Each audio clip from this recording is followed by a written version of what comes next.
Hey everybody, it is Professor Parish and we are on Module 12. Let's scroll down here and get to it, shall we?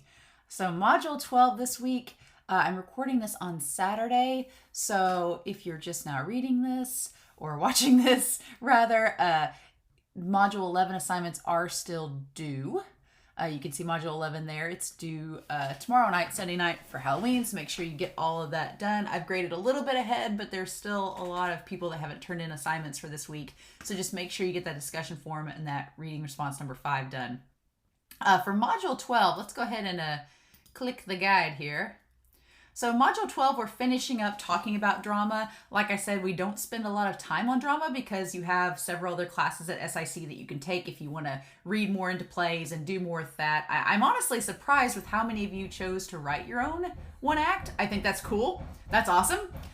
So I'm really excited to read your papers and see what all those look like. But to finish out this week, we have the section called Evaluating a Play, which goes from pages 1678 to 1680, so only 2 pages, and then writing about plays as well. So if you are especially doing the options of analyzing or comparing and contrasting plays, make sure you've read those sections.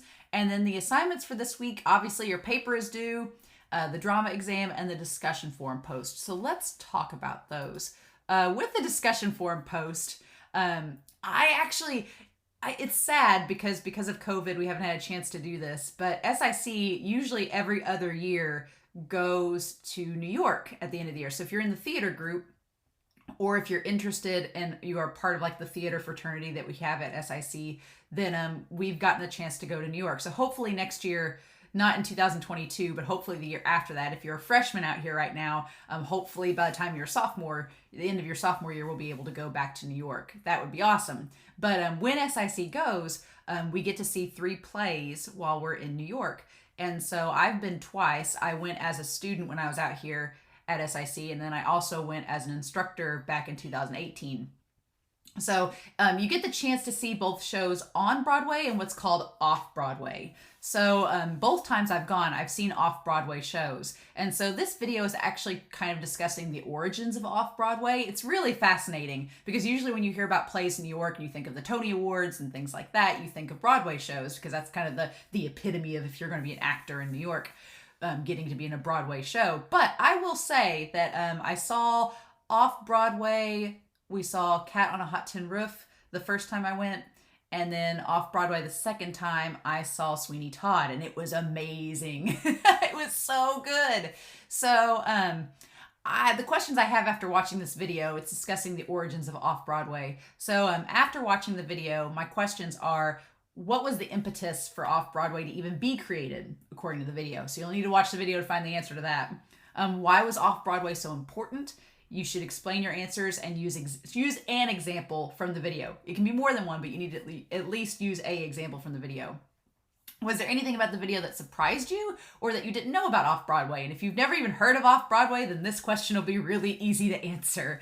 But I really, really like this. And then for some reason, my discussion post cut off, but it's due by Sunday. Y'all know that. Y'all know that the discussion forums are always due the same day. It's always due Sunday by 11:59 p.m. So apologies that it was cut off there, but you guys know what it means.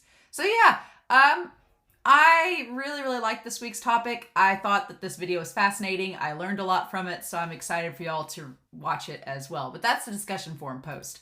Our paper assignment is due by Sunday, 11:59 p.m. on November 7th. So just make sure that you turn it in the same format like you've been doing for your other papers. As always, this will be the last paper that you get to revise. You can revise paper 2, you can revise paper 1, you can revise this paper. Our final paper, since it's due during finals week, you won't get the chance to revise it, but we'll talk about the final paper next week. So don't worry about it yet. But this drama paper is due by Sunday, November 7th at 11:59 p.m. If you don't turn it in, you'll get a 0. If you do turn it in, you do get a chance to revise it. So just make sure to know that. And then our drama exam, it's hard for y'all to see it because I've got it in view, but the drama exam is due November 7th too, and it's just going over those same assignments as well. I do want to note for this week's pretty cut and dry because we're finishing up drama, but I want to scroll down. You'll notice that Module 13 is open. However, I do want to be pretty explicit about this. The guidelines for the final paper are very specific, and it's a pretty detailed paper. I mean, you all have about a month to work on it, so that's good. But do not turn in your outline for paper 4 yet. Please wait until next weekend when I can get the lecture video for Module 13 posted, because I want to talk about the guidelines, talk about the outline, talk about the assignment in great detail. So if you want to go ahead and work ahead and do the discussion forum, absolutely. If you want to work ahead, get Module 13 discussion forum done, go for it. But just don't do the paper 4 thesis and outline until you see that lecture video, okay? And I'll have that posted probably November 6th. I'll post it on Saturday, like I did this one, so that you've got some time to work ahead. But just so you know, all right? So other than that, it's pretty cut and dry this week. I hope you all have a very safe, very fun Halloween weekend. I hope that you guys make good choices. As Mr. Cummins, who teaches speech, he always told us make good choices. So I hope you all have a wonderful week, a wonderful weekend. Please stay safe, take care, and if you have any questions, please email me and let me know. But otherwise, I'll talk to y'all again soon. Next week, we'll talk about paper 4 and Module 13.